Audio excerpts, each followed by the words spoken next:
বারবার ঘটে যাচ্ছে আমেরিকাতে বিমান দুর্ঘটনা। এবার মারাত্মক দুর্ঘটনার হাত থেকে রক্ষা পেল দুটি এয়ারক্রাফট শিকাগোর মিডওয়ে এয়ারপোর্টে। দেখতে পাচ্ছেন বোয়িং 737-8 ম্যাক্স অবতরণ করার মুহূর্তে বাম দিক থেকে ডান দিকে যাচ্ছিল একটি প্রাইভেট জেট, যেটাকে বলা হয় নিয়ার মিস। 737 এর ক্যাপ্টেন বিষয়টি বুঝতে পারে তাৎক্ষণিকভাবে গো রাউন্ড করেন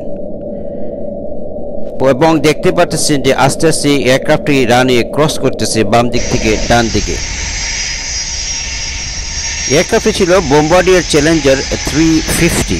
আমরা পরবর্তীতে আবারও দেখব সেটা আস্তে স্লো মোশনে যে কিভাবে দুর্ঘটনা ঘটতে যাচ্ছিল এবং কিভাবে এত বড় একটি দুর্ঘটনা থেকে রক্ষা পাওয়া গেল। এখন দেখতেছেন আবারও অবতরণ করতেছে, ঠিক এই মুহূর্তে রানওয়েতে প্রবেশ করলো, ক্রস করতেছে।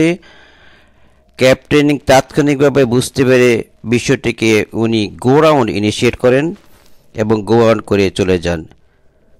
4টি বড় বড় দুর্ঘটনার পরে সম্ভবত এটাই পঞ্চম দুর্ঘটনার কবলে পড়তে যাচ্ছিল। গত 17 তারিখের যে ঘটনাতে তাতে অনেকেই প্রাণে বেঁচে যান। আজ এ পর্যন্তই। আল্লাহ হাফেজ।